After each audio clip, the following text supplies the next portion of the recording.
where Jesus attended a wedding where he performed his first miracle of turning water into wine.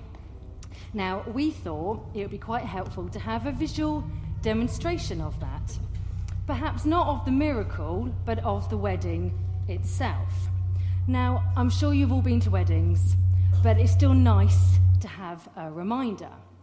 So, on that note, can I ask if you are able to be standing for the happy and not at all under duress couple? Oh. I have to do a big shout out to this lot. It takes some guts to stand up here and look like this.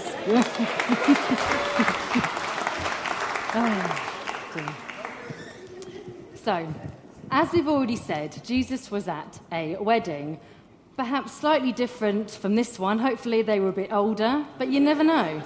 But what is important to remember is that the wedding that Jesus went to in those days would have been slightly different to the weddings today, in that it wasn't just in one day, it would have been over a few days, and the families would have been expected to feed everyone that came. And the miracle that Jesus did seeks not only to demonstrate his power, but also to help us in our application of his trust for him today. And Gemma is going to help us read through John so we can look at this in a little more detail. On the third day, a wedding took place at Cana in Galilee. Jesus' mother was there, and Jesus and his disciples had also been invited to the wedding. When the wine was gone, Jesus' mother said to him, "They have no more wine."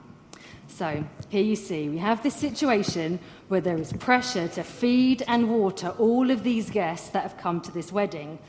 However, crucially, they've run out of perhaps the most important ingredient, which is wine. So they are faced with the dilemma, how am I going to carry on? And sometimes the same can apply for us, that we feel that we run out of things. It could be time, it could be energy, I know that feeling, it could be patience, it could be money, it could be anything. And the question is this morning, is there anything that you feel you have run out of? And do you recognize that you can go to Jesus for the solution? "Woman, why do you involve me?" Jesus replied. "My hour has not yet come." His mother said to the servants, "Do whatever he tells you."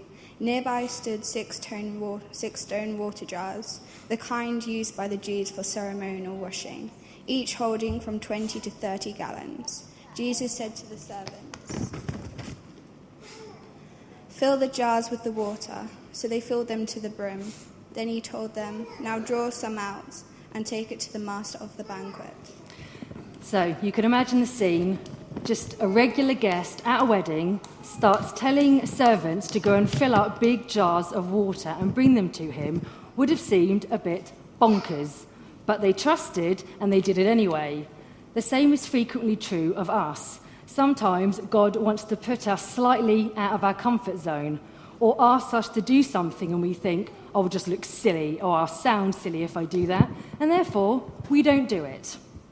The challenge is when we are asked to do something that makes us feel a bit silly, to trust him enough to do it.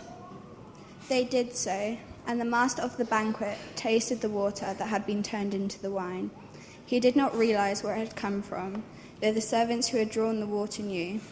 Then he called the bridegroom aside and said, "Everyone brings out the choice wine first, and then the cheaper wine after the guests had too much to drink. But you have saved the best till now." Now, the big deal here is not only did Jesus perform the miracle of turning water into wine, but it wasn't any old rubbish. He turned this wine into a vintage, and the master of the banquet was impressed. Then we need to trust that when we offer the most ordinary things to Jesus, he can turn them into things quite extraordinary. So the final question we have for you this morning is, what can you offer him today? What Jesus did here in Cana of Galilee was the first of the signs through which he revealed his glory, and his disciples believed in him. Now, we believe that Jesus continues to reveal his glory and his power among his people today, and we would encourage you all to put your faith firmly in him. Now, that concludes our wedding for the morning. So again, may I ask that you show your appreciation.